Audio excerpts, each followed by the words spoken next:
Good morning mga kamoto. Nandito tayo ngayon sa ginagawang bypass road dito sa Kamalig.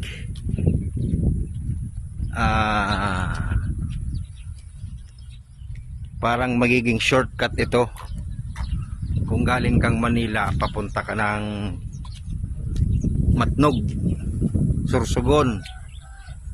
Imbis na dadaan ka ng sentro ng Kamalig papuntang Balikgang, tagos ng Tabon-Tabon, hindi ka na didiretso doon, dito ka na dadaan. Kaso nga lang hindi pa tapos. Ayan o, yan ang barangay Tagaytay sa Kamalig. Diyan ka lalabas. Tapos paglabas mo doon, kakaliwa, kakanan ka na. Diretso ka na ng Balikgang, Tabon-Tabon na, Daraga. Ayan guys, ito yung update ngayon. Mga bagong ginagawang kalsada. Yung dulo nito, ginagawa pa. Titingnan natin. Ito guys, ito na yung dulo. Ayan, ginagawa pa. Ayan. Ang labas niyan, Libod ba yan o? Opo. Barangay Libod ang labas nito sa Kamalig, sa may Bigs. Paglabas mo dyan, makikita mo na naman yung isang bypass road papunta ng Salugan, Kamalig. Kaya madali na yung mga access road dito sa Kamalig kung papunta ka ng Matnog. Pag galing kang Manila, kakaliwa ka, ang labas mo Salugan.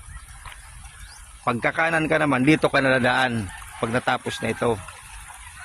Diretso na ito ng Sorsogon. Ayan guys, ito yung update ngayon. Kaya lang hindi pa talaga tapos. Ayan, ongoing pa. May ginagawang tulay.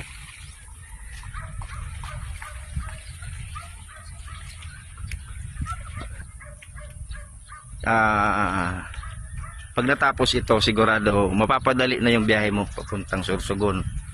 Kung galing ka ng Norte or Metro Manila papuntang Matnog, hindi ka na matatraffic masyado sa Kamalig, yung crossing doon, kasi hindi ka na tatago, hindi ka na makakarating doon. Dito pa lang pwede ka nang mag kanan. Ayan muna guys, that's for today's video.